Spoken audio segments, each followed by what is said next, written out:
Hello and welcome to Needing a Meeting. My name is Carol. I will be your host today. How is everybody doing? I have Ben here in studio. Yay. How you doing? I'm doing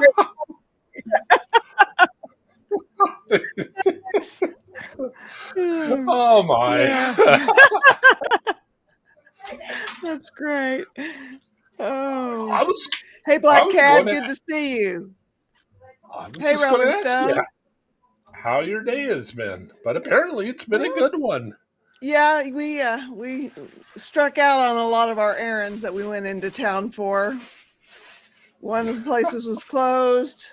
Oh, Something happened with the car, with the brakes, and so oh, yeah. But you know what? We're alive. did Steve plan this trip or was it you? Well, we kind of both did.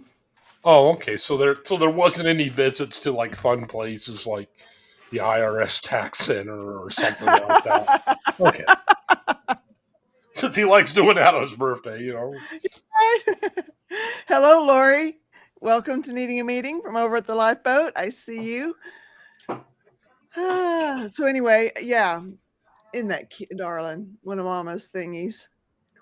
Yeah, bring it over here Oh, so I can show it off. We've been going through storage, and Mama oh, had this cookie jar, and it cute. wow. Yeah, I'll put that right there. Let it be part of the scenery today. Hmm. Hey, Regina from the Lifeboat. Good to see you. Oh, you know what? I forgot to post a link over there. Let me do that real quick. I am posting a link over on the Lifeboat side. If anybody would like to join us on screen, just use that link and we will toggle you in. There it is. The link that's by Carol at Needing a Meeting. So, yeah, I wanted to maybe talk about loss today because, I'm remembering like the stuff that was me and Mom before she needed full-time care. Oh, Going through all this stuff that was her stuff, from hmm. that time. And Yeah. so I've been on the verge of tears all day. Hmm. Yeah.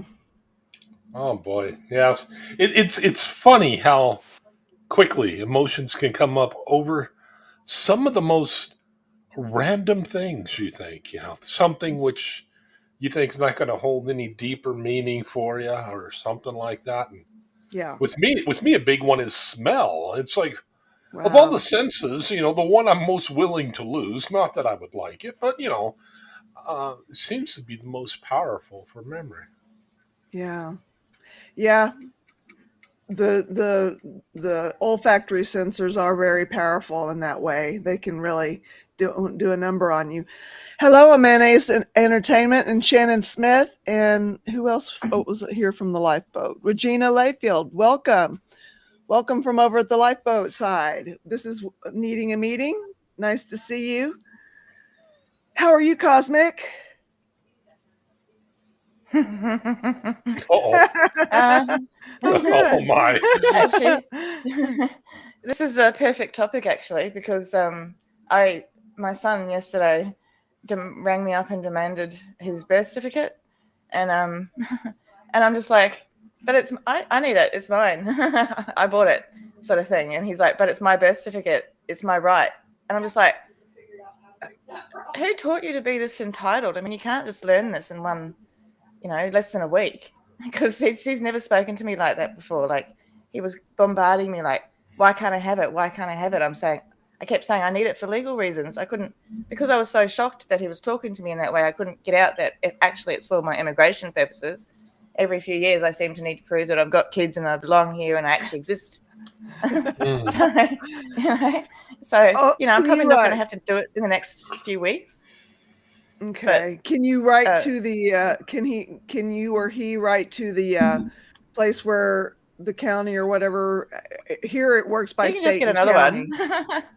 Yeah, Yeah. he can just get another one. It'll take 2 weeks, and they're both coming at me with all, and my sister. Oh yeah, my sister. This whole other story. Definitely not moving down there. So, yeah. So it's just, but it was just over a piece of paper. But that piece of paper is important to me. It proves to me and the world that I have kids. Yeah. Yeah. It proves that I exist. And for a long time, I felt that I didn't. And it's really hard to explain to my sister this. And she's just like, it's just a piece of paper. He's entitled to it. Why are you keeping it hostage? I'm like, what the heck? And in the end, I'm like, fine, I'll send it. And I just got bullied into doing something I don't think is necessary over something that is important to me. And it was just not. They didn't care too much about the immigration stuff. But when I said that it's special to me, then they were like, oh, yeah, okay. And I'm just like, isn't me being in this country even more? What ifs, But it's something so little can create such huge emotions to the point that I had to call a helpline last night. They had to do what last night? I had to call a helpline. Oh, you did? Mm, Cosmic. yeah. If Crystal's in here, I just want a huge shout out to Crystal, because while I was looking for a number, because I couldn't get hold of my counsellor until I have an appointment with my counsellor today, an emergency appointment. So it's what I do. It's my safety plan. If anything like this happens, I tell my carer, and then I call a helpline. So, but Crystal being there in that time, so helpful. It just shows the power and importance of peer support, because it helped, me get through. So, yeah. And it was just, but in the end, I was thinking how ridiculous that I'm feeling like this because of a piece of paper. But it's not just that; it's everything. I think. Yeah. It's all a bit much, isn't it? You lose your baby, and then they're demanding something else that's precious to you. I get it. I think I get it. They attacked. Well, it's just not even that. It was just an attack, and the more someone comes at me and demands me to do something, the more I want to go the other way. So if they had been nice about it and said, can I have it? It's important for me. And then I was lying there last night going, he doesn't even need it. Like, it's not that important. He doesn't need it to change his address or his passport, or he doesn't have a passport, but he doesn't need it. So all of this was for nothing.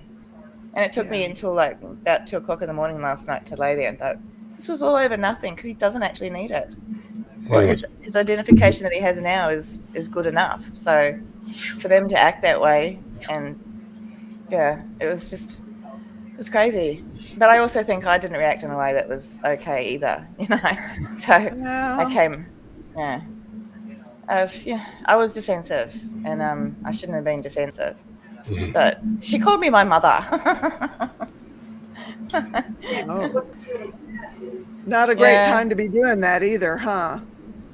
Not really. And she also said that I probably need to go check out my diagnosis of bipolar again. I'm just like, what? You don't go around, you don't use those sort of things as an insult, No, you don't. It's just not okay. No, it's not. So what crawled up their butts, Yeah. I actually don't know. I really don't know. Because that's what I was like, where did this come from? Yeah. Because Jaden's been talking to me with attitude lately, and I think, he'd probably been sitting there talking about how life was here, and Rihanna's like, that's not how my dad would do it. Oh, she also brought her dad into it. She said her dad lost her birth certificate, and because he felt so bad, he went out and got another one when she needed it. I'm like, I'm not your dad. I didn't grow up with your dad. I didn't have your dad, so we're not the same. And she took it as I was throwing her dad in her face. And I'm like, no, actually, that's what you do to me every time you don't like my parenting. And my dad didn't do it that way. Can I ask how you responded to the comment about the bipolar? How did you reply to that? Do you remember? I said the professionals disagree, and it's not something to use as an insult, basically. Well, you know what? Kudos on you for being much more adult than I would have been.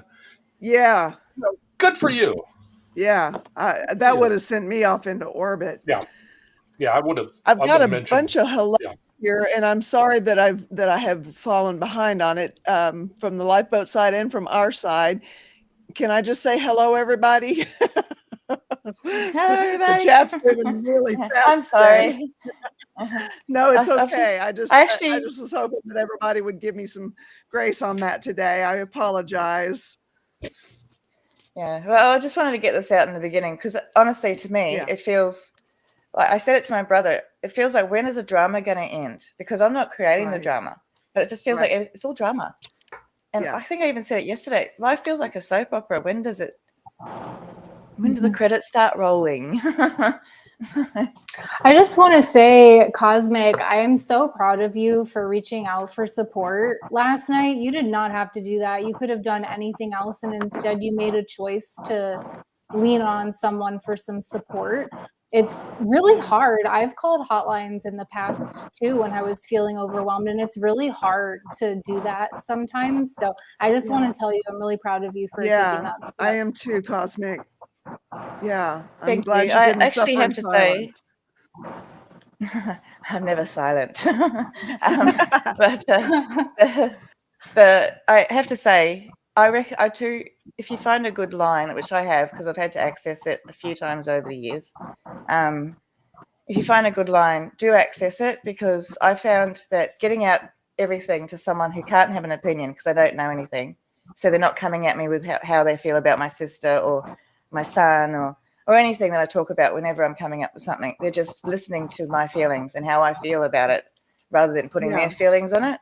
And and when I'm in that high emotional state, for me personally, I need that. I can't have other people's feelings coming in because I'm already overwhelmed with my own, you know. So, and that's basically what it's come down to, is that I think I'm on the verge of a autistic burnout breakdown type thing. I can feel it coming.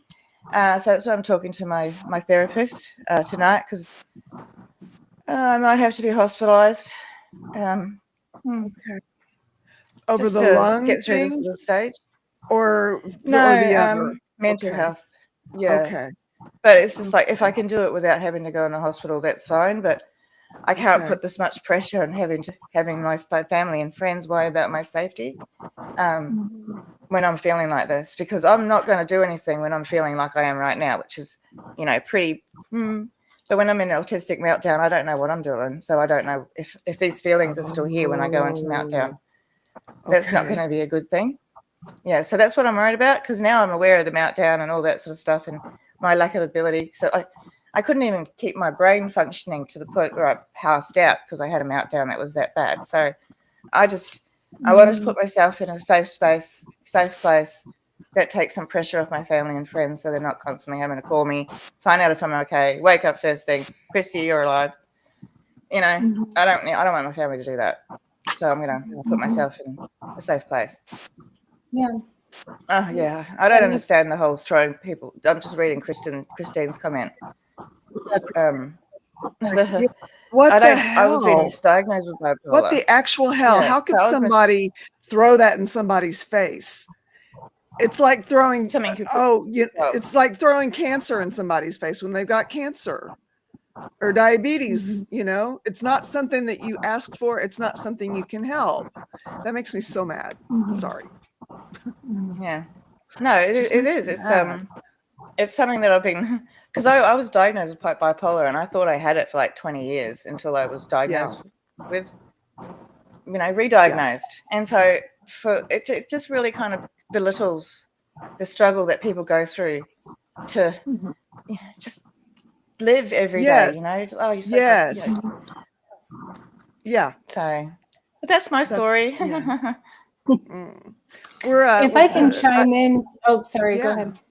I was just going to say, I kind of wanted to talk about grief and loss a little bit, just because I kind of ran into someone. I was going through the storage unit with my mom's stuff, you know, and it's stuff from the time before she got sick, and, you know, and so I've just been kind of crying off and on today.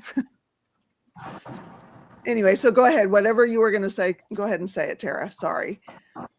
Well, I don't want to go off topic at all. I also just wanted to chime in on the heels of what Cosmic was saying about hotlines. Something I didn't know about for a really long time is 988. It is in the United States, so it wouldn't apply to where Cosmic is at. But if anybody ever needs a hotline and you're not sure who to call, you can just call 988, just like it's 911. So 988 and then call, and you'll be connected to a mental health professional. I have called before and Really? immediately was connected. Multiple times I've called and was immediately connected with somebody. I was at a 10. They brought me down to a 3 in about 15 minutes. It's free. And I've also called in the past year because my mental health has improved significantly. I haven't had to call on my own, but I have called on behalf of friends who were using some alarming language. I was really concerned for their safety. And so I called 988 on behalf of them, and they walked me through the process of supporting that friend. So I think it's a really great resource to have. Mm-hmm. Do you have anything like that there that's a 3-digit number? For is that That's the not number a you called? number, it's the website. It's Okay. a website you can type in what you need counselling for. I can't think of the Okay. website at the moment, but you just type in what you need counselling for, what area you're in, and it pops up with all the different lines. So, and Lifeline is a big one here in Australia. So, Shannon, what's happening with you? I'm sorry, I missed something. Seems to be a rough day for a lot of people. I'm sorry you're going through something. So I know. it Well, seems to Rolling come in Stone says droves, it's true as doesn't well. it? Mm-hmm. Yeah, and Carol, I'm sorry to hear that you're experiencing some feels today too. It's Well, really you know, hard it's to. good though, because I haven't been able to really do this. I haven't been able to just, grieve my mom. I was in a state of grief even before she died because the relationship that we had was no more, and it wasn't going to come back, and I missed it, and so, I'm running into things that were when we were at our, closest. Yeah. Grief comes in so many different forms and different ways. So when you're saying you were in grief in the beginning, it makes so much sense because you're in this state of absolute despair and loss and all that sort of stuff, and then you have to deal with the aftermath of all of that. So you can't grieve because you've got so much to do. And then when you finally got time, like as you're doing now, and you're sitting down, it kind of feels like a bit more of a gentle, but still rough grief. It's like going through all the stuff and remembering all the times and the love and all that sort of stuff. It's just it's a different type of grief to the beginning. It's still, I don't think you ever get over things like this. I don't think time is ever going to help. I mean, you only get one mom, and I had a pretty good one. So I just. Carol, how are you feeling? Like, what are you grieving specifically? Like, are you missing the good times or remembering the sad, or just, Well, they kind of run together because, I can't experience one without going to the other, because there's such a contrast. Right. She used to come to California to see me, I mean, my goodness. Just that, that was a big trip for someone in their 70s, Right. Yeah. And have you found something today that in like specifically like a specific object or? Yeah, this thing here, this was her little the cookie jar. And she loved this thing. And there's a few other little things that I have in little spots around the house. And they were all boxed up, and she didn't get to enjoy them those last few years of her life. And I feel bad about that, But I also have to give myself grace because I was just doing the best I could with all that had been basically dumped on me, Right. I was Are you? not supposed to be a farmer, you know, on top of taking care of her. My brother forced that hand, and I didn't want the legacy of our farm to just go into nothing. So we bought a farm, and Mom got to spend her last few years on a farm, and she loved it. Mm-hmm. But Mm-hmm. yeah, it wasn't supposed to be that way. I wasn't going to be a farmer again. I thought I got out fair and square when I grew up, And now you're donkey. Yeah, yeah. What Get are it. Get a donkey, they said. It'd be fun, they said. Come on. Yeah. He is fun most days. it sounds like you have a lot of really good memories about your mom and from her. And What are they're starting to surface. I wasn't able to Mm, access them, So that's a good thing, but it's also a painful thing because now I realize how much I miss her. How many years has it been, if you don't mind me asking? Since Mom died, Yeah. she passed away in 22. Okay. Yeah, so it hasn't been.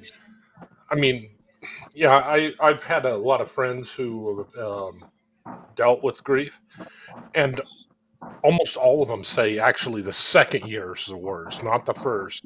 I guess the first Oh one you're still wow. kind of numb. Yeah. Even Neil Peart, my hero, in his book, he wrote about that, how losing his wife 2 years later, he knew it would be much worse. So he had to go out on Wow. the road to distract himself. Yeah. So, I yeah, knew about that. Yeah. that's When kind of a thing.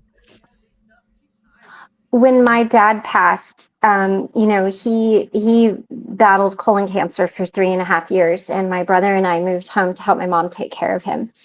And for the longest time, the the only thing I could remember was him dying. I could remember him being sick. Those were the memories that I had. And I think for me, it wasn't 2 years. It was about 3 or 4 years after he died. He passed in 2012 before I really was able to fully grieve, because I just didn't allow myself to get into that headspace, because Yeah. when he was sick, my brother and I took care of both my mom and my dad. I mean, my mom wasn't sick, but she was going through a lot of things. And now I'm finding, as the years go on, it's much easier. I remember less of him dying, and I remember more of like my childhood, and I remember more of the good memories. I think it's just because those were like what was seared in my brain for a while, and it took a while for me to process that and like be able to move on from that. And now being back here in Kansas, today actually I just went over to my aunt and uncle's and I picked up a whole bunch of stuff that was not only my dad's but my granny's. And I just want to encourage you that it's very healing to face that, but it's also very difficult, and sometimes it's hard to separate those memories, because for a long time I couldn't remember. I couldn't really remember anything other than what was heavy for me. And, so you might find over the next couple of years, even it continues to kind of build and come up. But I want to encourage you that, you will get to a point where you're able to separate the death and dying memories from the happy memories. It just kind of, for me, was like this natural progression of what happened. I couldn't do it at first. If anybody would have asked me to have done it, there's no way I could have done it. But there were so many times where I would hear a song, or I would see a horse, or I would whatever, and I would just lose it. And now I can see those things. I can receive those gifts and those memories, and it's not as hard as it once was. But it took a lot of crying to get there.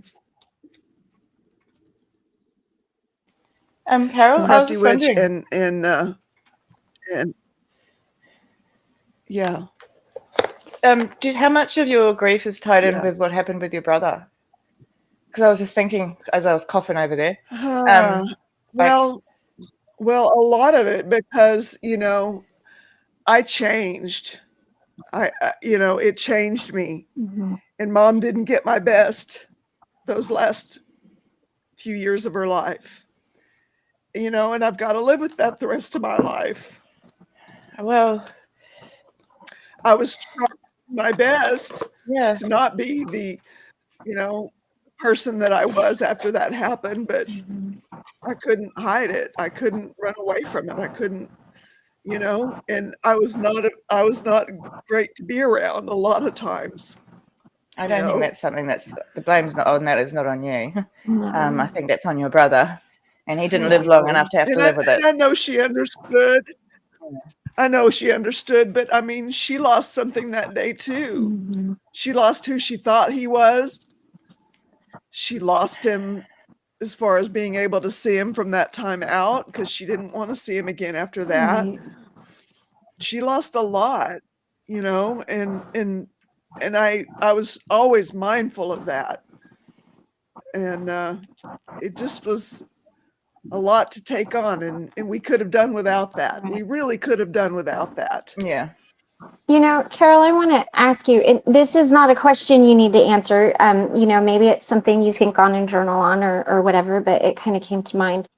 What would your mom say to you right now if she were here? Like, what would she say in a loving, encouraging way? And maybe that's something that can help you, if you think of what she might say. I know that helped me a lot with my dad in some ways, be like, what would my dad say to me right now? And I know my dad gave me way more grace than I ever gave myself. And maybe that's something for you to think on. Maybe not, but I know sometimes when I struggle with, especially people who have crossed over and gone on, I think if I could sit with them right now, what would they say to me? What would they say to me in this moment? How would they want me to go forward? And what would they want me to carry? And what would they want me to release? And how can I make their legacy good? And that was one thing I really had to think about with my dad, because again, it was all around that. Losing a parent is very hard, especially one that you're very connected with. My dad and I were like this.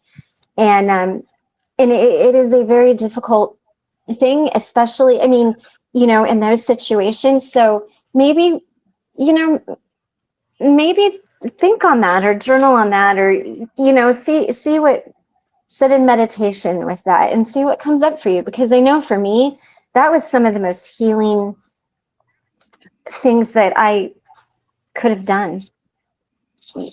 So just a thought, not that. Christine, I want to acknowledge you, and I'm so sorry about your mom 3 years ago, and Crafty Witch, I'm so sorry about your sister and Noelle, your 2 daughters. I'm so sorry.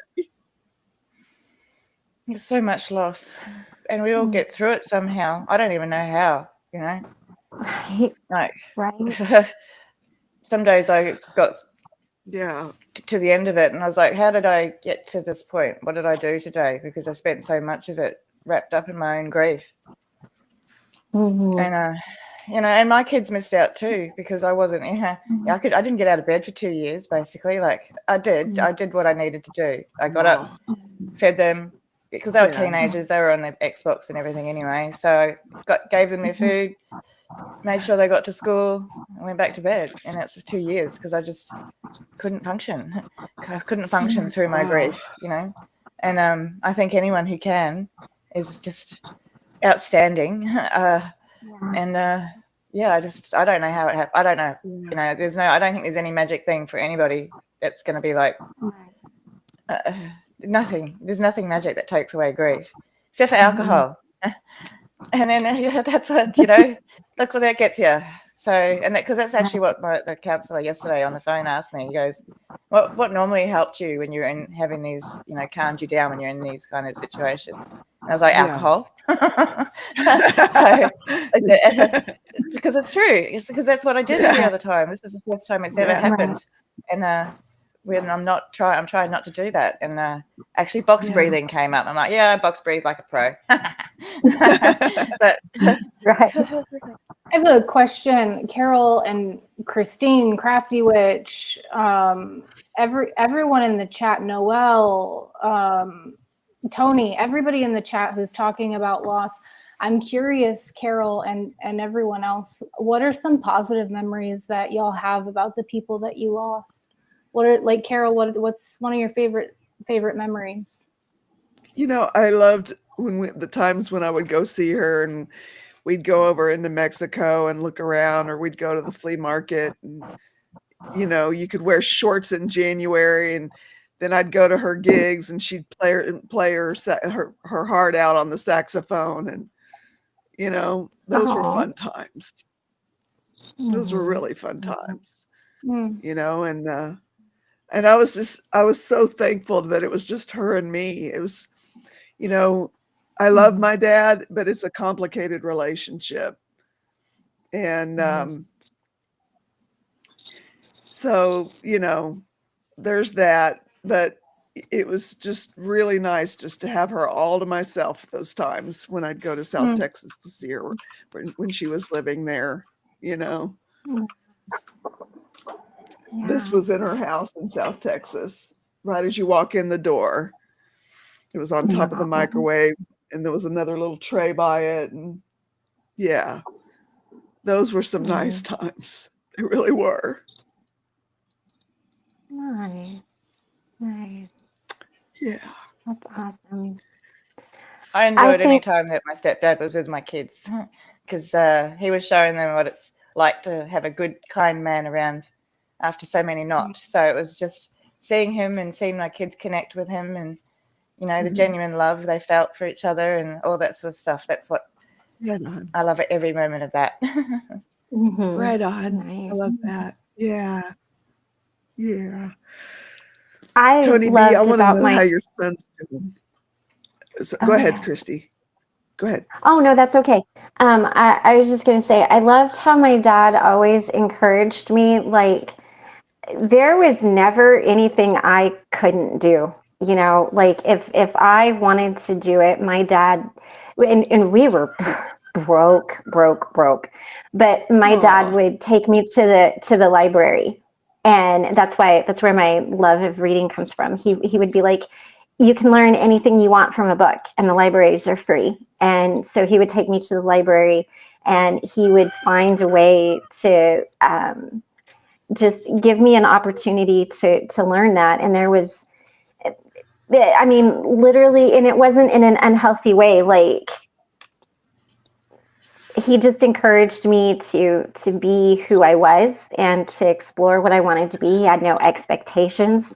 I could have been like, I want to be a clown in the circus, and he would have found a book on it and bought me a clown wig and been like, let's practice violin in the car, And I'm most thankful for that, because, his encouragement of me chasing my dreams is really, every time I chase my dream, it's me,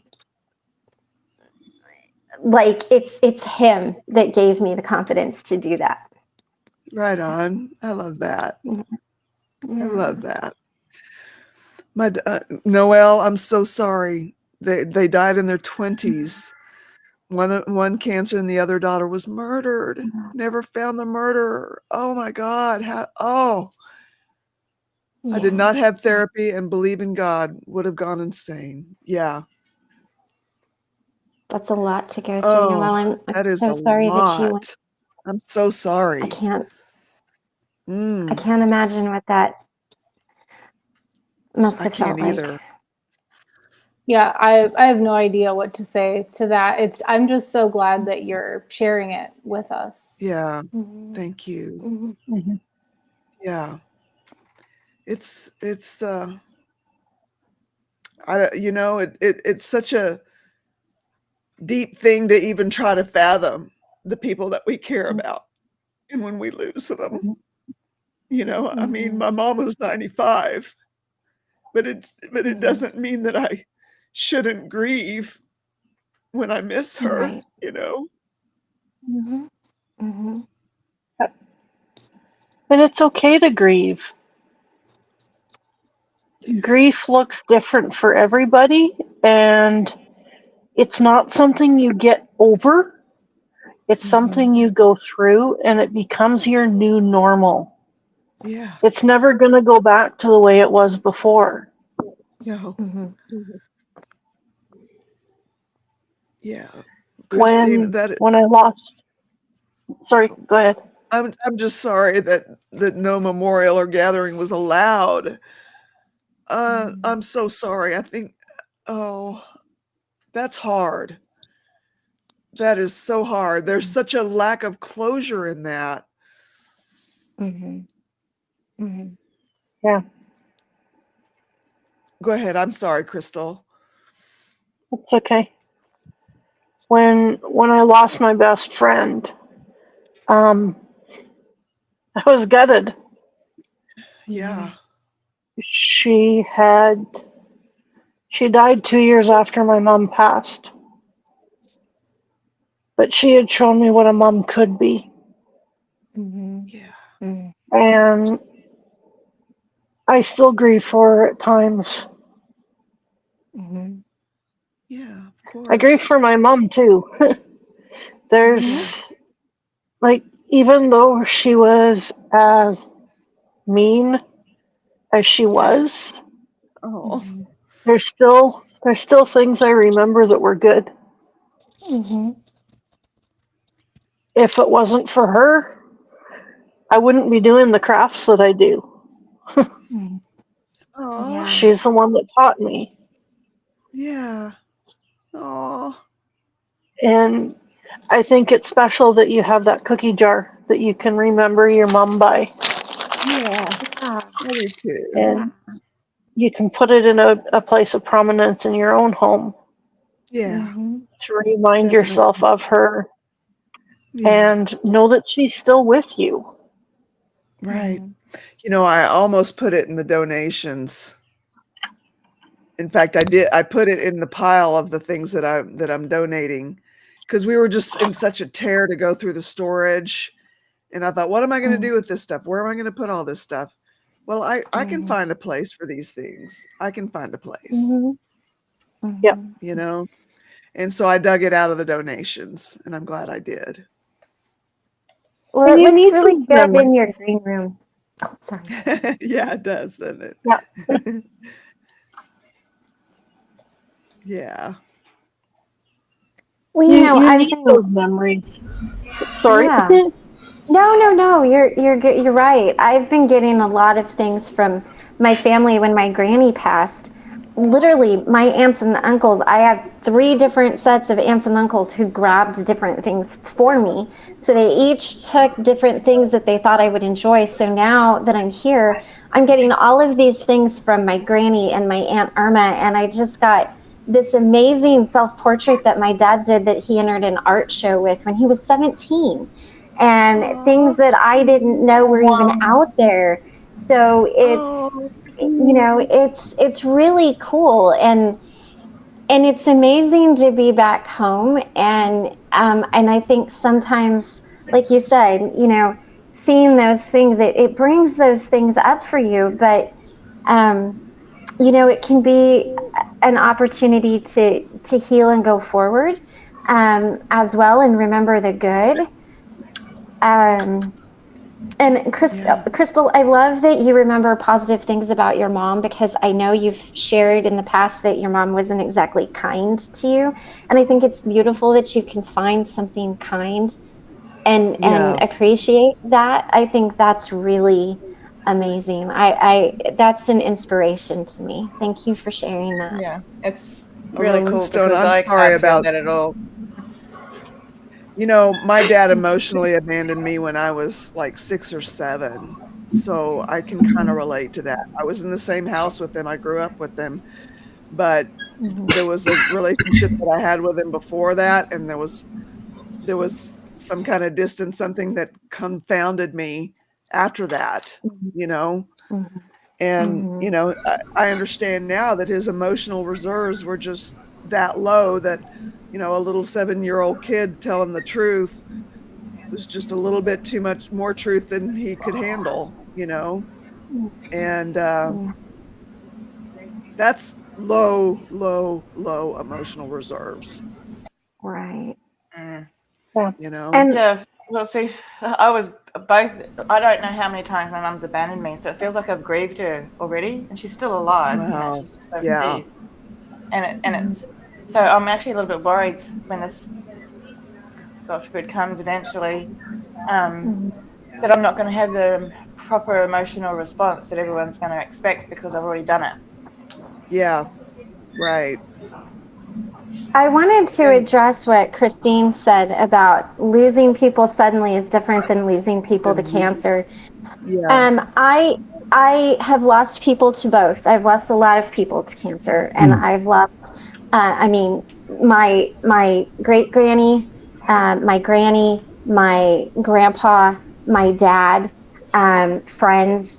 But I've also had people that have left this world suddenly, and they're both very traumatic, and it's hard. It's difficult. It's difficult to watch somebody wilt away in front of you, somebody that you Yeah. love and respected, not be able to stand up, to have your brother hold your dad up like this just so he could stand. And I Yeah. lost my very best friend to a very horrific bus accident when I was a young girl.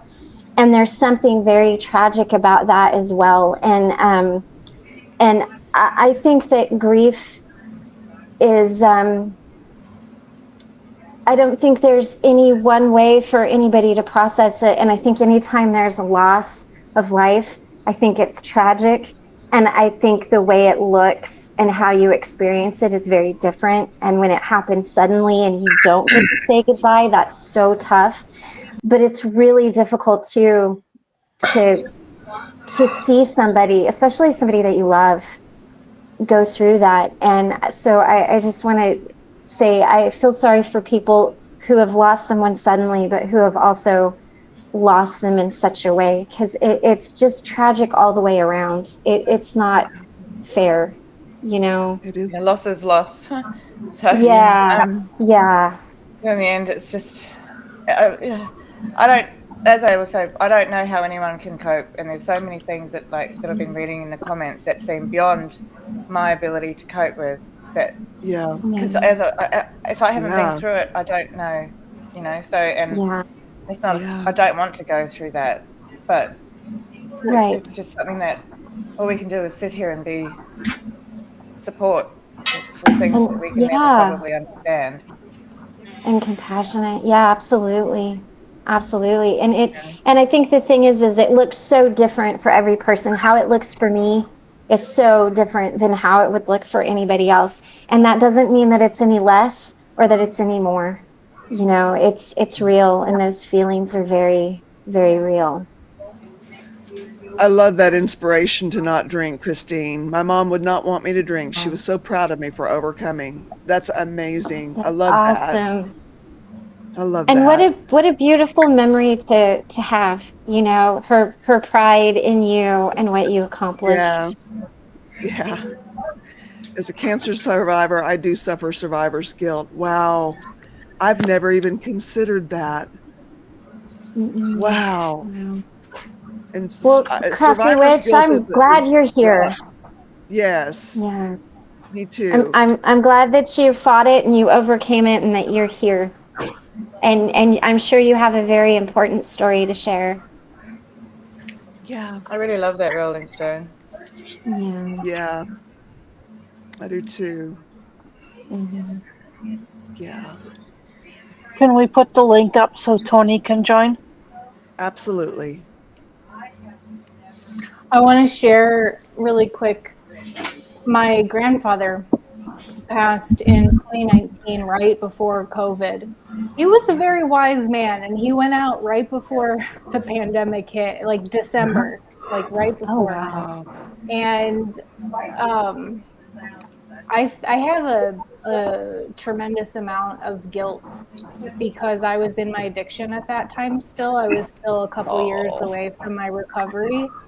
And I was living in my car, living my best life, living my best life. Like, not really, but, Van Um, life.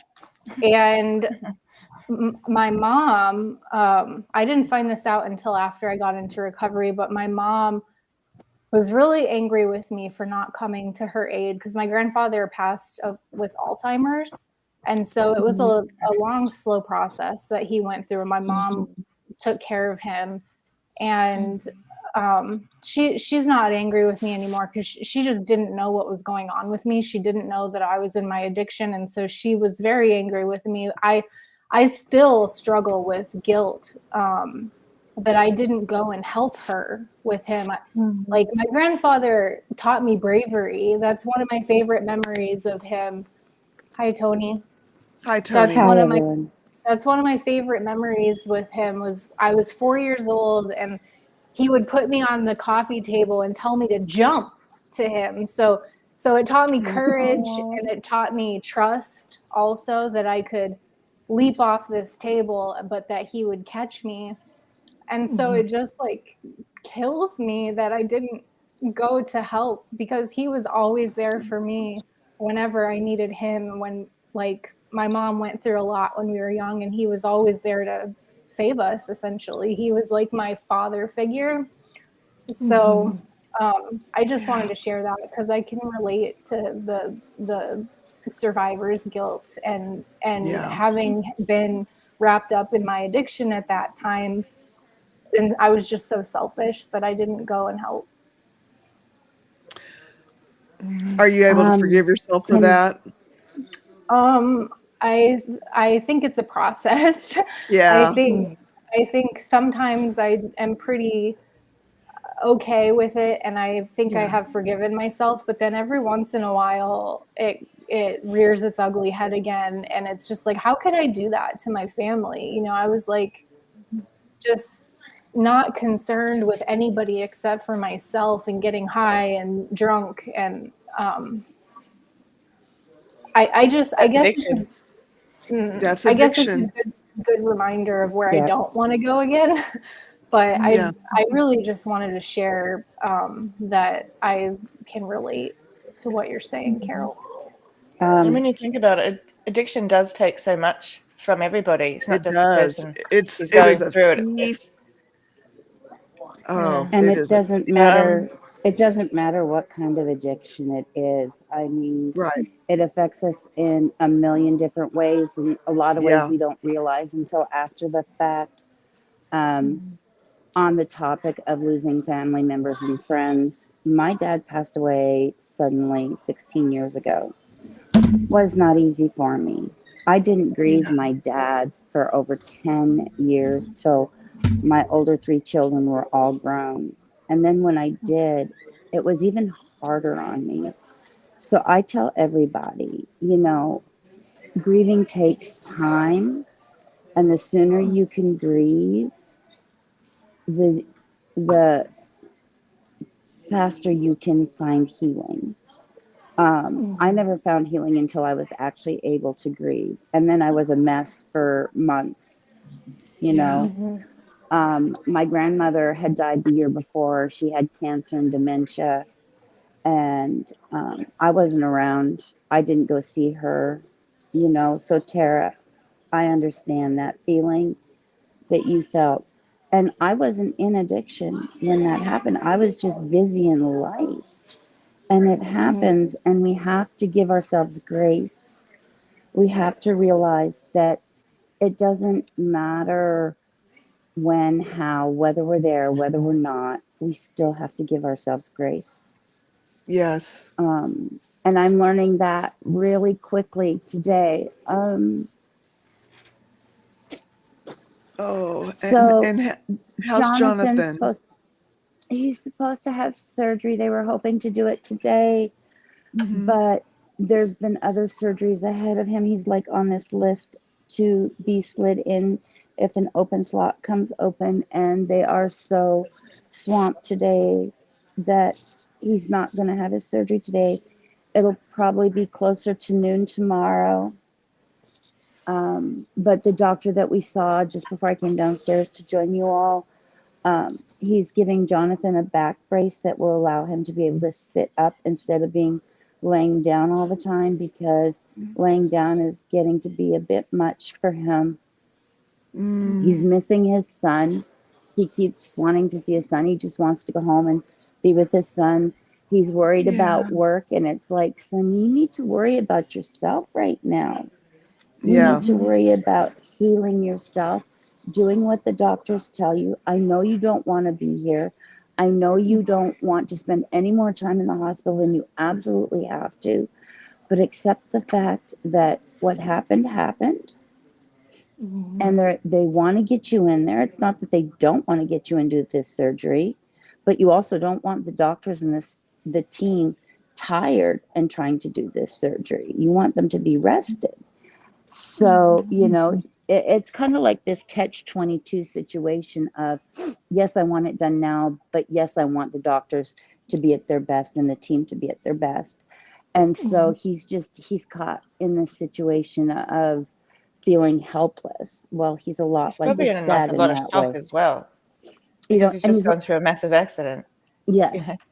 and he's a lot like his dad in this way. They don't like being kept down. They are very active. They're very involved in life. And so not to be able to get up and move around and do things is so, so hard on him. Yeah. And it breaks my heart. But I'm also very angry, and I'm going to have to talk softly, so I hope you can all hear me. But I'm very angry with the hospital as well. My son has a broken back. When he was brought to the ER, he wasn't taken in through the doors that the ambulances take people in on gurneys. No, they were at the walk-in doors where people come in. You know, they drive their cars and come in. They put him in a wheelchair, left him in a wheelchair for over an hour before they got him to sitting up. Until they got him into a room and got him onto a bed. And it wasn't until after that they took him to CT and they found that his back was broken. I am so angry. I am livid. If he comes out worse for the wear because of this, I'm going to own this hospital. I am so angry. Of course, Christy, you know that this is just talk. You know that my other side of me is going, now, calm down.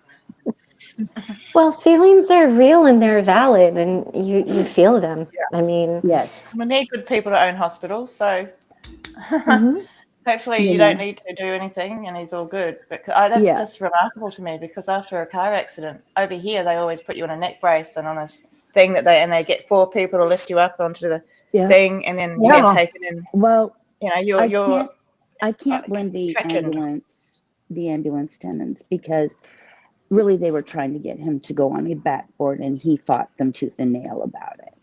And with Jonathan, you only fight Jonathan for so long, and you're just like, fine, whatever, you know, because he's so stubborn. I guess that has a lot to do with the fact that he's Aquarius, January 21st, and he's a cusp baby on top of that. Christy, you know what I'm talking about. Yeah. And so he's just, I swear sometimes he's got my Taurus stubbornness in him. I really do. He might have it in his chart somewhere. I'm sure it is. I'm sure it is. But, I had my chart done, Christy. Yay! Yay! I had it done by somebody here locally that I was able to meet up with in person, because I really wanted to do it that way. So, so I had it done. So I'll have to shoot you a picture of it later. Yes, do. I will. But it's been a struggle. I mean, I have my good moments, I have my bad moments. There's moments I'm like bawling my eyes out. There's moments I'm just like pulling myself together to be strong for everybody. But I know that I can't be strong for everybody. But I did journal today, got my thoughts on paper. Good. If I have time tonight, I'll probably maybe do a little bit more journaling tonight. But I tend to journal 3 pages at a time because that's what I'm used to journaling. So we'll see. But yeah, he's doing okay. He's in pretty good spirits. Okay. He finally Okay. calmed down last night. They have his pain somewhat under control. When they asked him what his pain level was earlier, when they gave him some pain medication, he said it was at a 5. So for him, that's tolerable. You know, he's a migraine sufferer, so he knows what pain's about. Yeah. So, but he's doing better. And I just want you all to know that my heart and my thoughts are with you all that have lost family. And that I know those feelings. And Tara, I understand that feeling of not being there and feeling like because you were being selfish. I understand that. But you weren't selfish. You were dealing with your own demons. You know, Yeah. I was dealing with Yeah. family. So give yourself some grace. Allow yourself to heal and realize that we're our hardest judges. We're our own hardest judges. Yeah, we are. You know, we beat ourselves up a lot of times for no reason because quite honestly there's nothing we can do about it. So it's a matter of healing and letting go, finding grace and loving ourselves. Self-love. Remember, you have to have that self-love. So love yourself, Tara, like the rest of us love you. Oh, Yes. thank you. Same with I you, do Carol. love hearing the rooster. Yeah, I The do too. rooster is coming up in the Yeah, the appropriate rooster. moments because there was one where you said something just then, Tony. The rooster was like, "Yeah!" in the background. Right? Same with you, Carol. You know, self-love. You love yourself. Give yourself Yes, grace. and you too, Tony. Yeah, and I we'll will. be keeping you in our thoughts and sending our love and Yeah. good wishes and good thoughts and prayers. I thank you. Oh, I did find out that the surgery is 4 to 5 hours long. Oh my So if I gosh. can, yeah, Length of time, it's isn't really it? intense. He's going to have a 2-inch cut in his back and a 4-inch cut on his side. So, but once, if I can, I'll jump on again tomorrow and give you all an update. Those who I have contact with, I'll give you all updates as well. Thank you. Stay But hydrated. Keep I drinking am. water. Yes. I've been drinking water. I have my coffee. I just needed some coffee because I was sitting there falling asleep. But I had the uncomfortable chair. I let Nathan have the comfy chair. But you all take care. Love yourselves. Love each other like I love you all. And thank you for being here for Love me. you too. I appreciate it so much. It means the world to me. Thank you.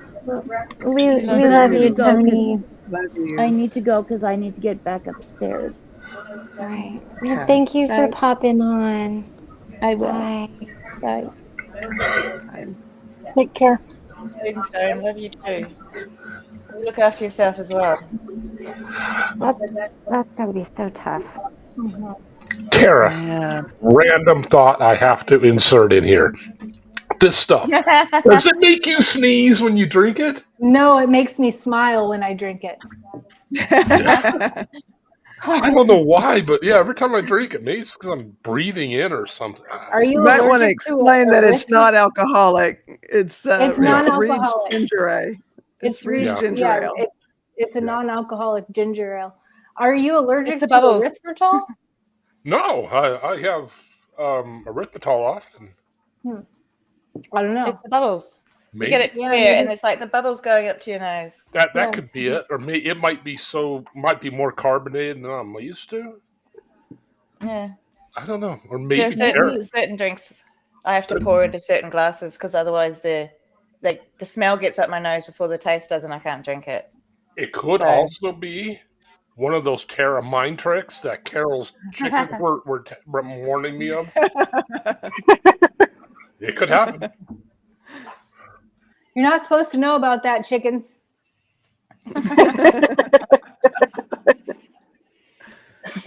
I'm gonna You love know yous what, and leave yous Franklin, I because can I'm having appreciate trouble that. sitting in the chair. Aw, Okay. It's- I hope you get to feeling better. Yeah, yeah. it's been 2 weeks since I've had physio, so I've got to. Looking forward to physio today. Right So on. I love you guys I'm and glad. thank you. Love You you too, too. Cosmic. I just wanted to I'm say glad Bye. you're while you're here, doing Crystal. better. Oh, sorry. Thank you.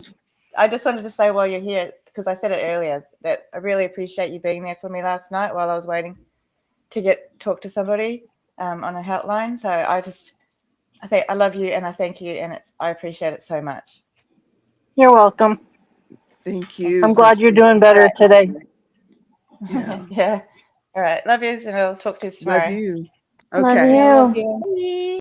Franklin, I have come to really hate family secrets too. When my brother beat me up in 2018, that's one of the first things that I said when I came out with that, F family secrets. This happened to me when I was a kid and it just happened to me again. And I'm so mad Okay. and I'm so hurt. I'm so devastated. I'm so destroyed. And, Mhm. yeah, I hate them. Family secrets are very destructive. Hmm. Like that, those kind especially. I'm so sorry, Yep. Franklin. Well, they don't allow you to heal and grieve or even acknowledge what happened to you. Like, if it's swept under the rug, I mean, I can imagine how that would make you feel. And, Yeah. Yeah, it's a pretty vicious form of gaslighting, actually. And, Yeah. yeah. But then oftentimes they'll accuse you of being the abuser or like, I'm Yeah. the one with the problem. It's like, well, no, Yeah. hold on a second. That's not how this works. Yeah. I'm not the one Yeah. who's keeping secrets. That's right. When I took out a protection order against my brother, that was my way of, not only protecting myself and our family, but of saying, no, you don't get to gaslight this one. Mm. You don't get to tell me your excuses to make yourself feel better. You don't get to tell me your lies and your excuses. There's no excusing what you did. And you don't get to. There's no explanation. You don't get that. That was one of the more satisfying aspects of getting a protection order taken out against him. Mm, He could tell his lies to everybody else, but I didn't have to Right. hear them. right.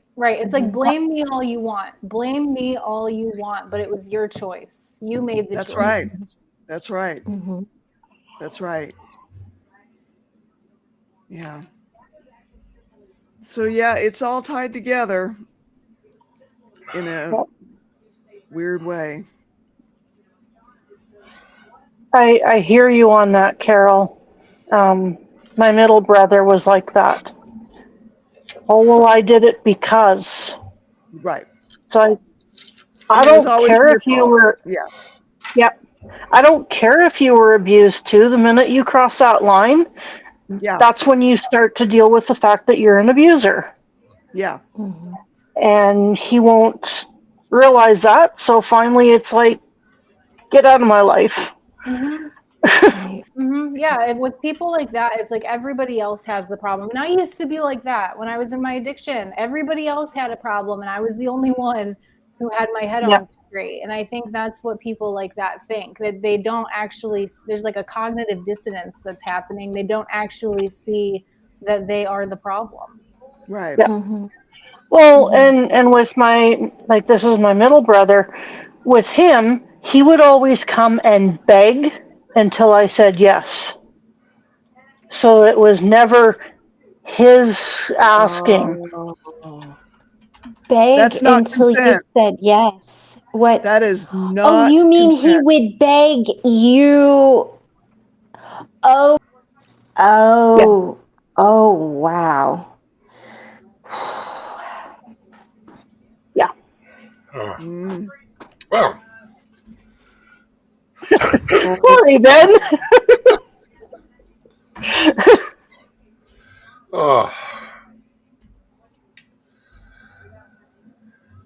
You okay? yeah. It's just quite a few people who you've all had to interact with throughout your lives that, let's just say, I'm not too impressed with them. You know, kind of don't give me the warm fuzzies. You know, That's Yeah. a very nice way of you to put it, Ben. Very, very, very tender. generous. yeah, I'll put them in the hurt locker. But yeah, I get it. Right. Yeah.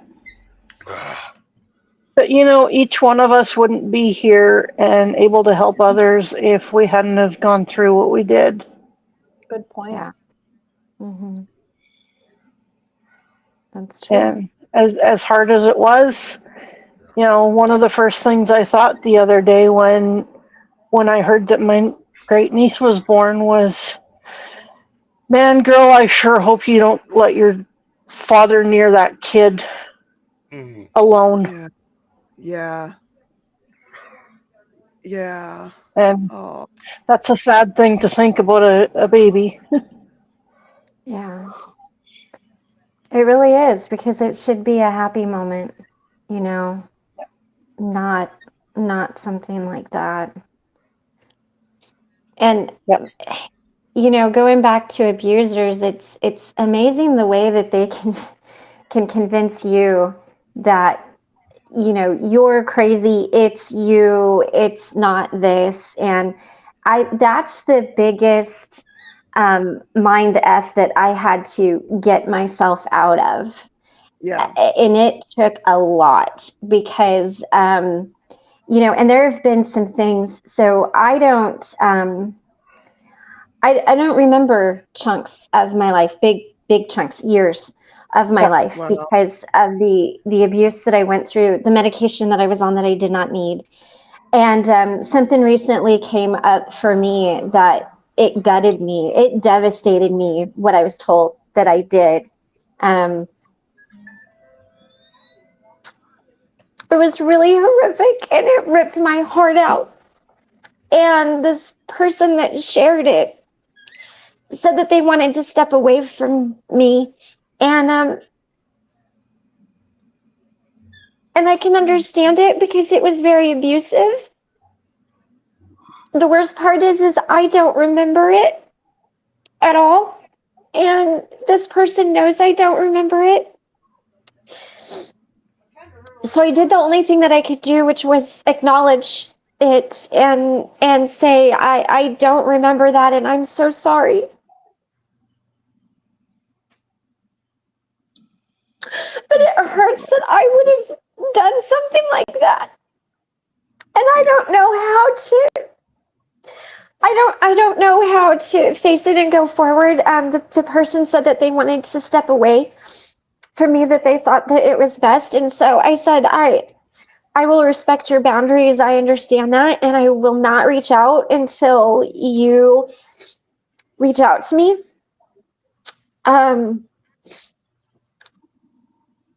What this person said was that they were angry with me, that I did this thing and then went on with my life like it never ever happened. And I don't remember it. And I don't know if this person will ever forgive me. I don't know what to do. I mean, I've acknowledged it for them, because it was real for them. And just because I didn't remember it doesn't mean it didn't happen, or it happened in a different way. And I apologized for the trauma that I caused them, told them that I would respect their boundaries, and that I understood those boundaries, and I would treat them the way I would want to be treated in that moment, like I would want that respect. And then and this is what I feel bad about, well, sort of, I explained, at the time I was going through so much, and I was on a lot of medication, and I don't remember a lot. And I really just want to reach back out and tell this person that I do remember really good things about them, but I promise to respect their boundaries. So I'm not going to do that, because they need that space. Oh, Christy. And I don't know if I'm more upset that I abused this person in this way. It was one time, it only happened one time, and it was not, to be clear, it wasn't like sexual abuse or anything like that. Like, it was not that, okay? So it was just, I was mean. I really want to tell them how I see them, but I was told I was the cause of their anxiety and OCD and all of those things, and that just, it devastated me. And I'm not making this about me. I don't know what to say to this person, and I don't know how to feel. And there's a part of me that is mad at the person who was abusing me, because there was so much awfulness in that house, and it doesn't excuse it, and it's not okay. I'm afraid, we had a really good relationship, and now I'm afraid that that's just gone. Surely not. I don't know what to do. And I don't know how to feel, because it's not anything I would ever do. And the only thing I could say was, I was on a lot of medication, really, really heavy antipsychotics. And that's not an excuse, but it is. I was kind of hoping that this person would share that with their therapist, that I was on 2,000 milligrams of Depakote, and I was on 10 milligrams of risperidol, and I was on a sedative, and I couldn't get through life. And there's a part of me that hopes that maybe one day they can see that this was a one-time thing, and even though it really was not okay, that they would forgive me for it. And then there's a part of me who's like, well, if it was me, I don't know that I would forgive me for it. Well, I'm sorry, good. I I'm don't glad know you're where saying that came from. Christy, I recently spoke to someone who was abusive to me who could not remember it. I think you should forgive yourself. The other person's feelings are valid, but please don't hate yourself. And Christine Barbeau says, medication can F your mind. Be gentle with yourself.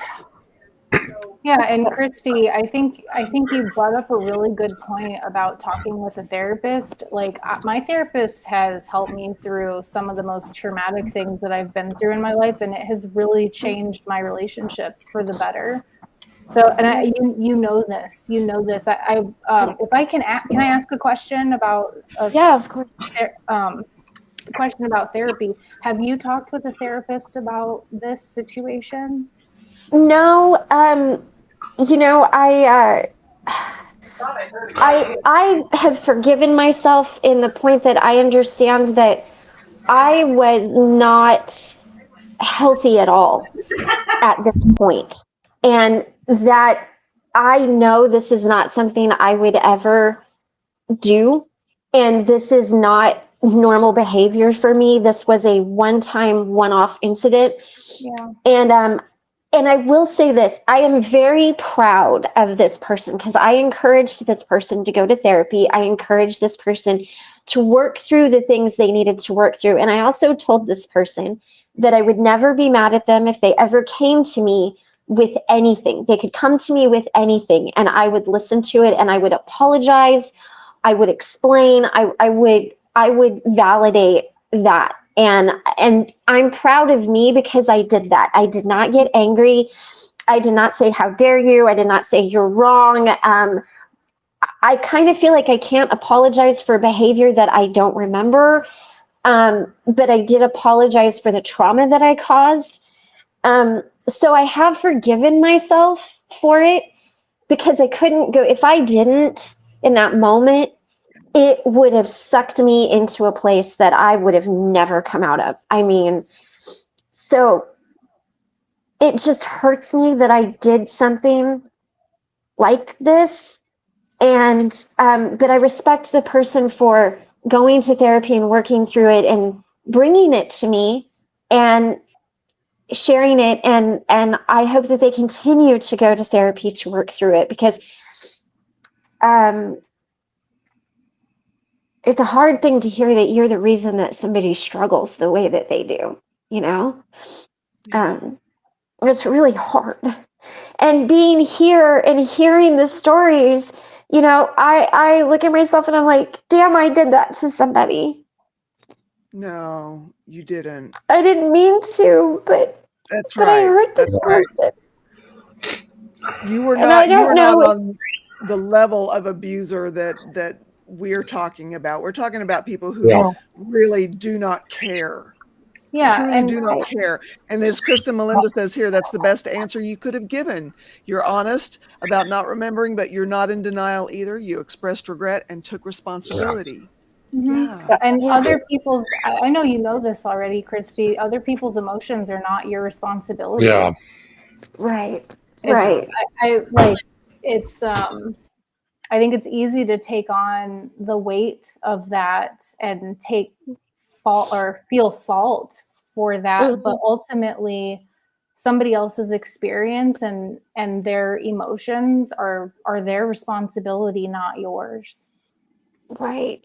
Right. Yeah. And you know, the thing was, the person told me that they said, I do not want to be the a-hole in this, and I am not sharing this for any reason other than I have to work through this. And they even said both times, I know you don't remember. And me not remembering was a huge source of their anger toward me, because like, how could you do this to me and then forget about it? And the other thing too is, this person is back in a home where I was abused and they were abused. And so I know that there's a lot of things coming up for them. And I'm glad that they're going to therapy over everything. It just was the heart. I never thought I would ever hear that. Like, I never, and thank you to everybody who's being kind. I couldn't feel like I couldn't share that and sit here and be like, down with the, you know, like I don't know, you know, it was a very,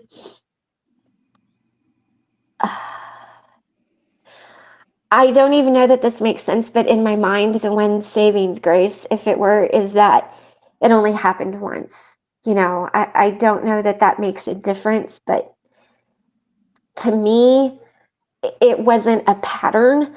And maybe I'm just grasping for straws. I don't know. But, you know, Okay. so along with grief, you know, I'm grieving the loss of that close relationship that I had, and where they, you know, where they are right now. And like you said, the only thing I could think to do is just respect boundaries and just be, you know, do what Can I said I I would do. can I speak to you from as a survivor of somebody who has been like that? Um, First of all, I want to say sorry to you, and that I forgive you for what you did to somebody. Yeah. You said you didn't know what you were doing, and the other person has acknowledged that you didn't know. I Yeah. want you to know that when they brought that to you, it wasn't to be mean to you. It was something they have to deal with. And as they deal with it, there might come a time when they are ready to have a relationship. And if they are, okay. If not, that's got to be okay as well. Right. And you being willing to say you're sorry and mean it, and to keep those boundaries that they have put in place speaks volumes to them. Right on. Because you're not wanting to cause them any harm. Right. No, I never would want to cause this person harm, ever. And they will see that. Yeah. But they have to do they have to look deep inside themselves. And I say that as someone who has had to do that. Mm-hmm. When I confronted my oldest brother, like when I had a serious sit down and talk with him, he apologized for what he did. Mm-hmm. And I knew he was sorry because of some of what he said and his whole attitude that day. Mm-hmm. He had blocked out so much of what he did Mm-hmm. because he couldn't handle. And it wasn't because he was on medication or anything, and I know that. Mm-hmm. But please know that you were trying to make things right. Forgive yourself. That is all you can do at this point. Yeah. Yeah. Forgive yourself and be willing and open that if that person decides that they want to have a relationship, that you're okay with that under their terms. But from the bottom of my heart, I forgive you. Yeah. Thank you so much. Aw. I didn't know I would need to hear that. Aw. I I mean, think I think another important thing to add is that grief, just like forgiveness, is a process. So it's not something that's linear. It's not something that we can just check a box and it's done. It's like it Yeah. continues to come up. Things trigger Yeah. us, and we think we've accomplished it, but then we have to go through it all over again, and that's Yeah. normal. Right. Yeah, it's very difficult. Like, I mean, I am not a perfect person. And it was really important to me to just honor what I said I would do. And I've been writing a lot, like, to this person, and knowing that it will never get sent, it will never, like, and I'm fine with that. I understand that. It's just me processing that. But it's affected 2 other relationships. So there's 3 relationships total that have been affected by this. And I respect it. I do. I 1,000% respect where they are. And I am so appreciative that I now understand what's going on. No one would give me an answer until this one person stepped up and said that. And then it was like, okay, all right, now I get it. Great. All 3 of you are good. You know what? I'm going to step back. I'm going to give you your space. And you guys, I'm here. My number hasn't changed in almost a decade. There's a million ways for you to get a hold of me. And it was,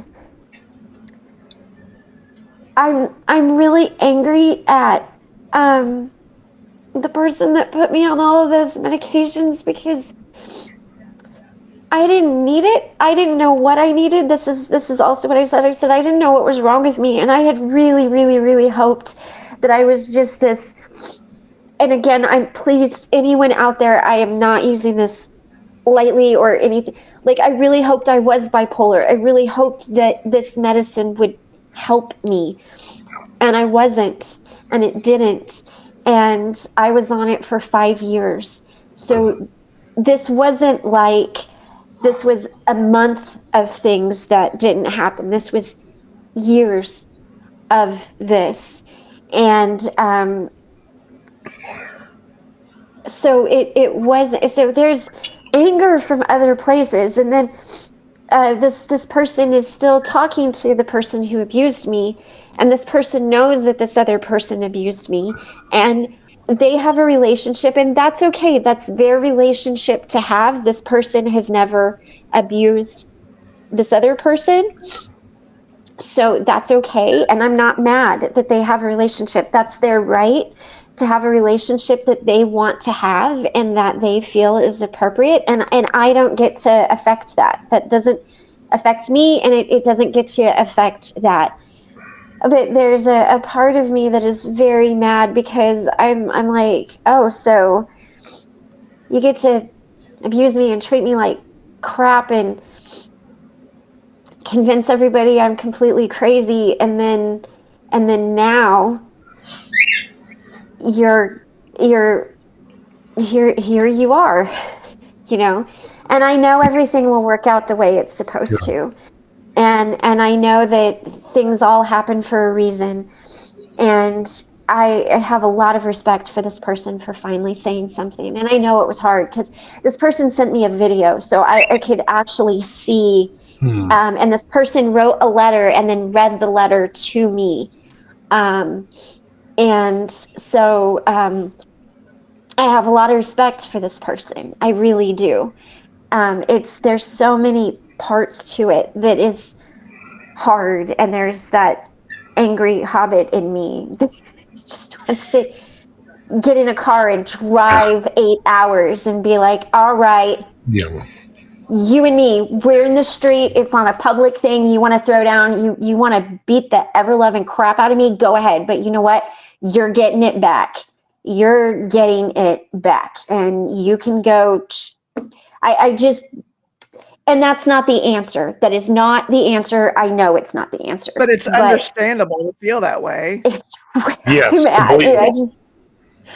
I just want to show up with, but again, that's not helpful either, you know. And this is that side of me where it's like, okay, you can be mad, but that doesn't mean that it gives you a right to go assault somebody.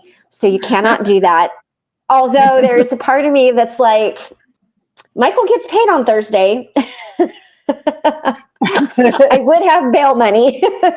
But all joking, violence is not the answer. I do not advocate violence. Do not be violent. Okay, don't do that. But it's hard. Thank Christy, you, Doc. don't be so hard on yourself. You care. That's the difference. It didn't come from a bad place, but good, and you didn't do it every week for years. Hugs, and that's from Doc over on the lifeboat. Thank you. It just is. To be honest, Carol knew about what was going on. I had no intention of ever coming on here and sharing that with you guys, but I couldn't not share it. Thank you, everybody. And again, it's a loss. It's a loss of 3 relationships, you know, and I think it's harder. I mean, I don't want anything to happen to these people, but it's hard to grieve the loss of somebody who's still there, you know, and, you know, but I hope that it helps this person, you know. I mean, one thing my dad taught me going back to actual, you know, like leaving this earthly plane was he really died with dignity. And even though people were coming to say their final goodbyes to my dad, he spent more time comforting them than they did comforting him.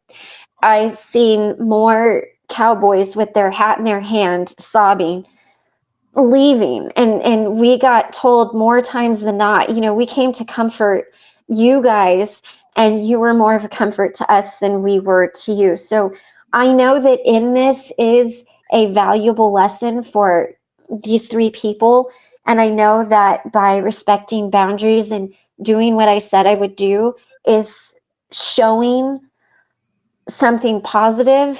And even if they never come back around, I can be proud in myself that I did what I said I was going to do. And that might be the only thing I have. You know, it might not ever be any more than that. I don't know. Um, And if you don't yes, get to sit down, cheese throwing. freeze cheese throws. Yeah. That, You see that. that would I would want some like 4-decade-old hard cheese. I want the Asiago stinky hard wrapped in a big old wheel, slinging at you like a frisbee. I'm not gonna throw the soft mozzarella at you.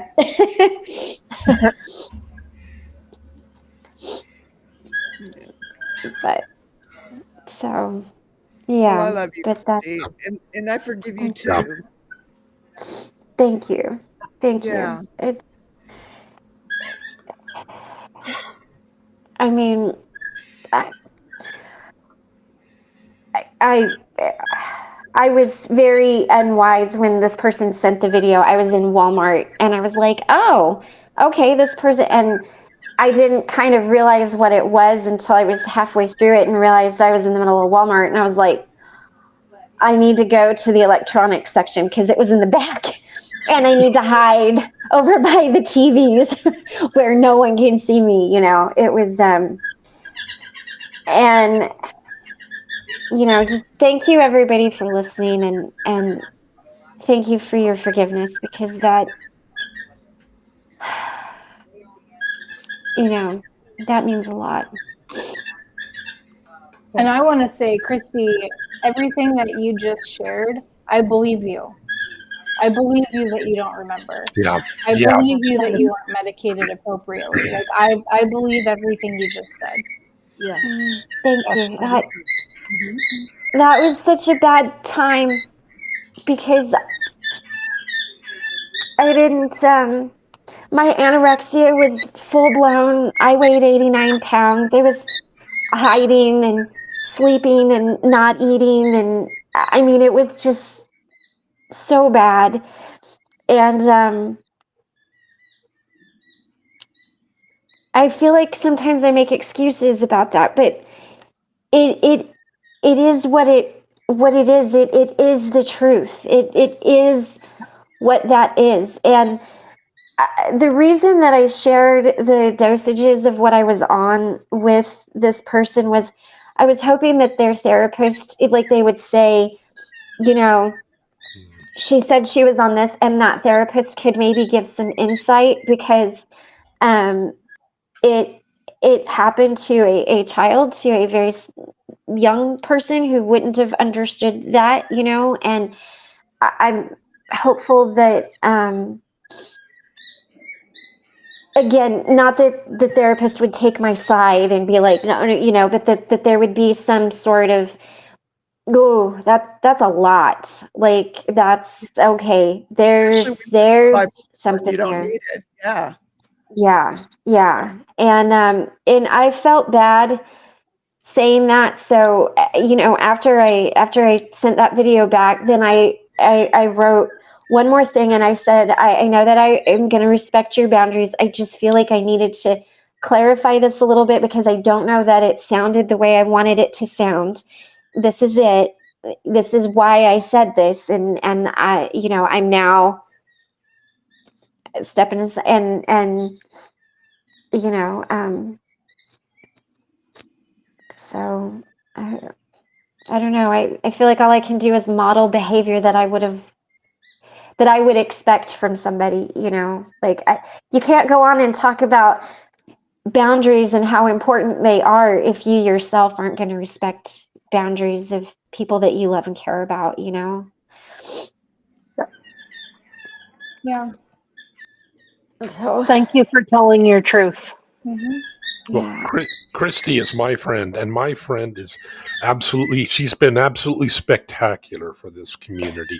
She has done so much, and she's able to communicate to people in such a loving and caring way. And she has added so much to this community. And I happen to know that, you know what? Yeah, drugs make people do all sorts of bad things. And, Yes, they do. yeah, again, the body language you displayed is one of complete honesty, one of grief and Hmm. honesty. And yeah, my friend Christy is a great person, and she is an absolute goddess when it comes to our community. So yeah, so you better forgive my friend, because I don't want to start huck and cheese myself. And granted, I'm not that accurate with it, so it's going to take me quite a bit to get past it. But you know, Right. And you're my friend too, Christy. And I just want you to, or I want to ask you to please be nice to my friend. Yeah. Yeah. I'm trying. I know. I I'm know. trying. I really did. I had to go. I sat on my front porch swing for hours. And I did what I asked Carol. I thought, if my dad was sitting here next to me, who loves me and loved these other people, what would my dad say to me? Like, in all truthfulness, what would my dad say? And what I came up with, my dad would say, well, sis, you held up your end of the bargain. You did Yeah. what you said you were going to do. Mhm. You did it with the right motives. Mhm. It'll work itself out. Yeah. And you're going to have to, like you said, Crystal, you're going to have to be okay with however that shakes out. But you also really didn't know. It's not who Mhm. you are. That's right. And you can't blame other people. You have to take responsibility for your part of it. Mhm. And I'm proud of you for doing that.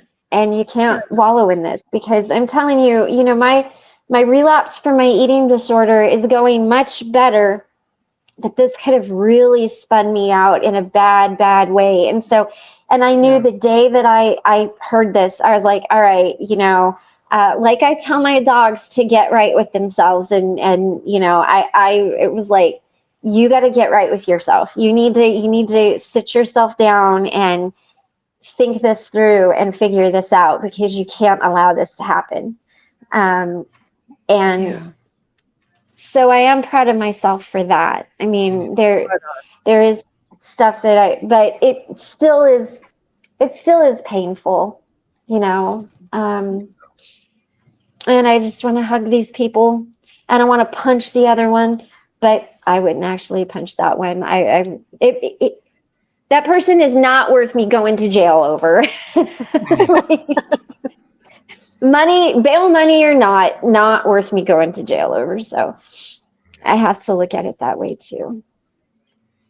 Yeah. But Yeah. oh my goodness. But well, thank you guys for listening to me. Like I said, I didn't plan on all of that coming up, but I feel Do you better. feel Good. Good. I was going to ask if Good. if it helped. I'm glad. Yeah, I feel lighter. I feel lighter to share it. It's one thing to share with your best friends, but it's another one to come on and publicly share it in a community, because I really do feel like I can't come on here and give you my advice or my thoughts or whatever if I never share what's going on with me. Some of it I can't share. A lot of what goes on in my life I can't share, because it's not mine to share, and I can't share it in a way that's not gonna give away parts of it or whatever. Yeah. But the things that I can share, I feel like I should share. Well, Right I on. am really impressed, and I'm really happy with the growth that you've had, where you realize, you know what? Yeah, we have absolutely no control over the trauma that we have. That we have no influence over trauma that we've gone through. But you were big enough to realize that, hey, this is a trauma point for me, and how I proceed, I do have some control in, and that you're not going to let it rule your life. And Yeah. that's the Christy that is my friend, and I am so proud of her for that. Yes. Definitely. And your perseverance is a strength. You have tirelessly respected the boundaries that were placed for you. And that takes perseverance. That's something to be really proud that's of. hard. That is hard. Yeah, because there's been times where I wanted to be no, but, and it's like no, but, no, but. Write it down yourself. And I have a little like pot that I burn stuff in, and you know, there's a lot of things that I've written, and I just release it. I watch it burn, and there's something healing about that, and you know, I don't know, something about fire. I need to get me one of those pots. Can Sounds you like see the good kind of pot. Sorry, go ahead. Can you see the comment from NA's Entertainment? She said, "Thank you for sharing what you can. It does really help more people than you know." Oh, thank you. Thank you. Yeah, I mean, you know, I'm not perfect, but None of us are. you know, and that was such a hard time in my life because I mean, that's all I can say. Yeah. You know, it just, and you know, and you think you get past it, and then it's like, and then the universe, God, your higher power, however each of you individually see that, bring in something for you that you're like, okay, you weren't ready to heal from this now, but now you are, so let's walk through it again. And you're just like, really? I thought we were done with this. And you know, it's like, there's another layer, you know. And that was one of my, I was talking to one of my neuroscience friends, and she ran through the same exact thing, that is the way trauma is. It will reoccur in your life. And it's because it's something big that happened to you. It's a major event in your life. It shaped who you are, good or bad. And you're going to be sensitive to that. And unfortunately, yeah. But yeah, again, I am really impressed. I'm impressed with the person that's sitting in front of me right now, that she was able to do all the things that Tara says. And you haven't even turned to a sourdough starter yet. You haven't gone down that road. That's because it would end up with black mold. And I would be like, I don't think that's normal. It started talking to me last night. What's going on? Vicky talks to me constantly. I love conversations with Vicky. Yeah, that reminds me of conversations with Christy. I did not do that on purpose. It just came out. I teased her about her sourdough starter, but actually the thought has occurred to me because there's next to no gluten in it. So right, there you go. There you go. By the way, for those of you who don't know, Vicky is the name of the sourdough starter. I think it's cool that she named it. Yeah, I name all my sourdough starters, and Vicky just turned 1 last week.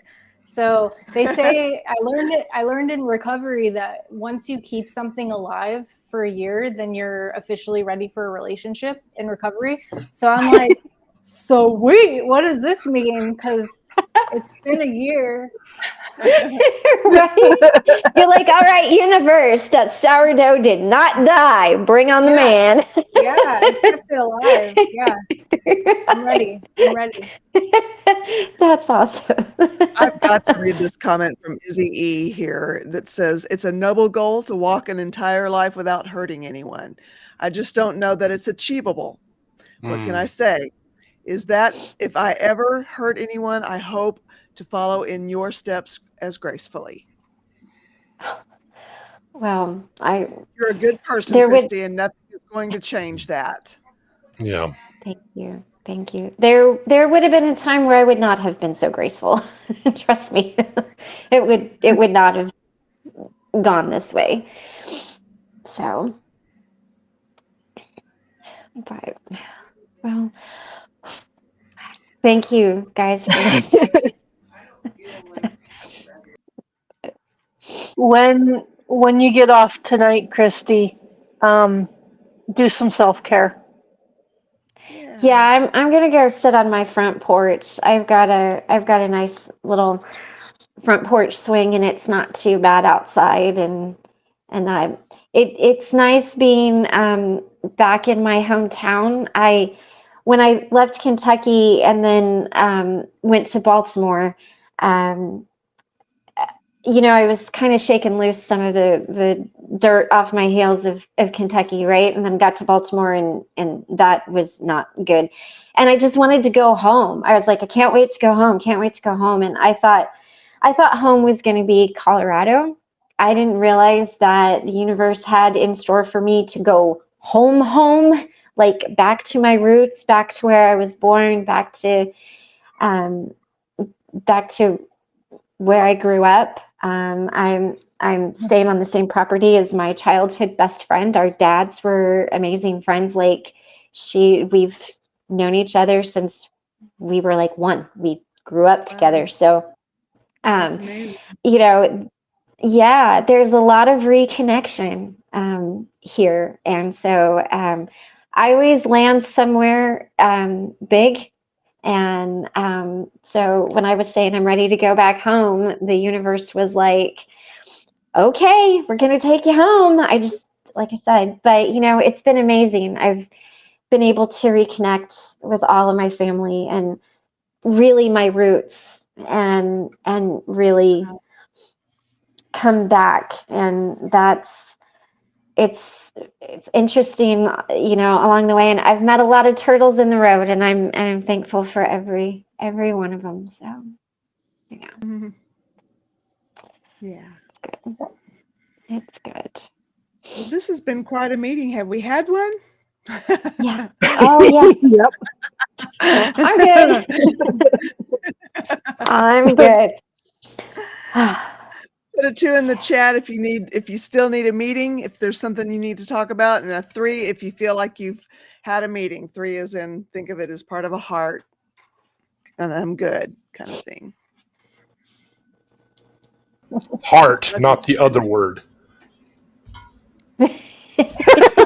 What other word? My hearing is just gone today. Yeah, I'm getting new. I was supposed to get new hearing aids today, but now I get to wait for a week. So, Oh but I should be boy. happy I'm getting them.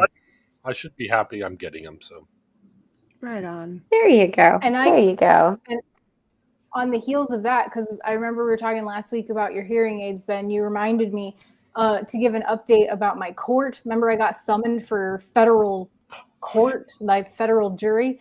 I put in an excuse and they got my request for an excuse. They said to check my status in 5 to 7 days, and they're submitting the request to a judge.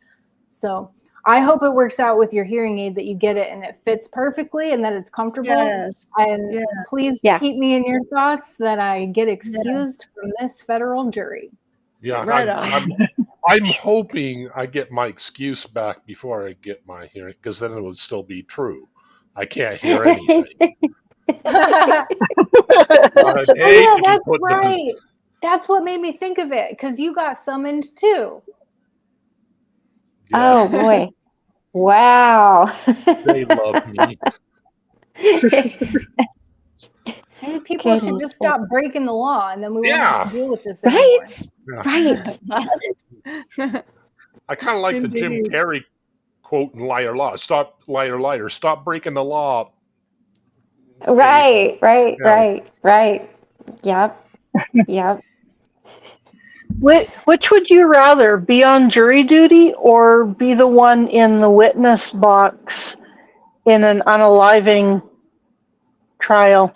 Jury duty. Jury duty. Jury duty. I can't afford it. I literally can't afford it. I had to claim financial hardship in my excuse because they want me to go to LA, which is it's an hour and a half away from where I'm at. They want me to go to LA and pay for a hotel and all my food out of pocket and then reimburse me. I can't afford that. And if I do it, I will further not be able to afford it. So that's hopefully the judge. I'm going to have to get like help from my family if they make me do it. There's no way I can afford it. Yeah. Oh wow. I'm the one. I showed up to work one day, and because of that, I ended up having to be a witness. Oh. Ooh. That was no fun. Oh shoot! So you're Ooh. asking that question out of experience? I thought you were just making it up. Oh No. yeah. And the sad part is, the person that was unalived was from my hometown. Oh my god! Oh Oh. no. Oh Yeah. no. So That's good. Although truth be told, I know that either the prosecutor or defense, depending upon how the probable guilt of the person, they tend not to like people like me. So, I mean, I got that going for me. I mean, they're like, oh, neither of us like Ben. Well, excuse him. Just get him the hell out of here. No. Right.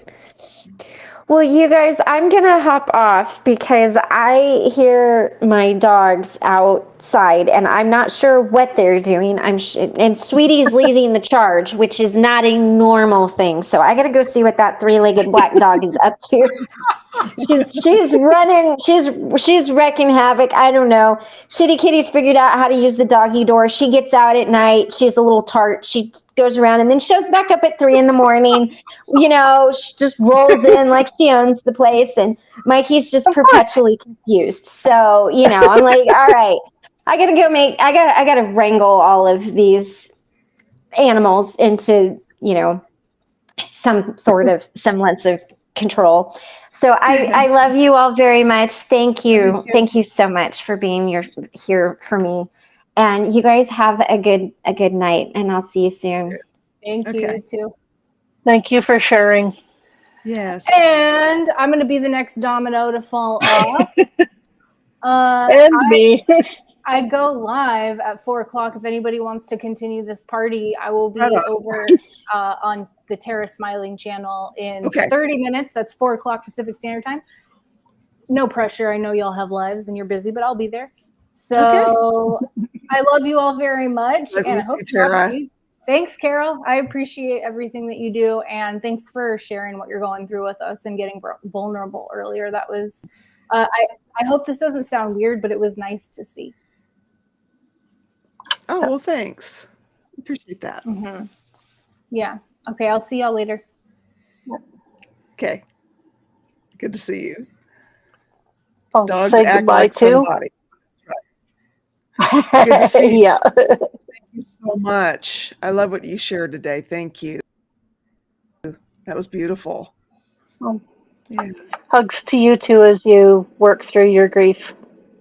Thank you. Appreciate that. Have a good one. Yeah. The button. There we go. I'm not the only one who has problems hitting that button. Well, I'm glad we have our Christy and Tara back. I am too. It's nice. been forever. I mean, I know. my dog used to say forever was like 48 hours. So yeah, it was forever. So and Indeed. I hope your day goes good. I hope the chickens the roosters are doing good, and your donkey friend is your therapy donkey's doing good, and all that kind of thing. You have a great day. Good to see you. You too, Ben. Thank you. You guys, this was an intense one, but so good. I mean, grief is a part of life, and we all go through it at some point or another, so we don't have to go through it alone. And I appreciate each and every one of you for that. That means the world. Oh man, you guys. Hope to see you again next meeting. And until then, peace, y'all.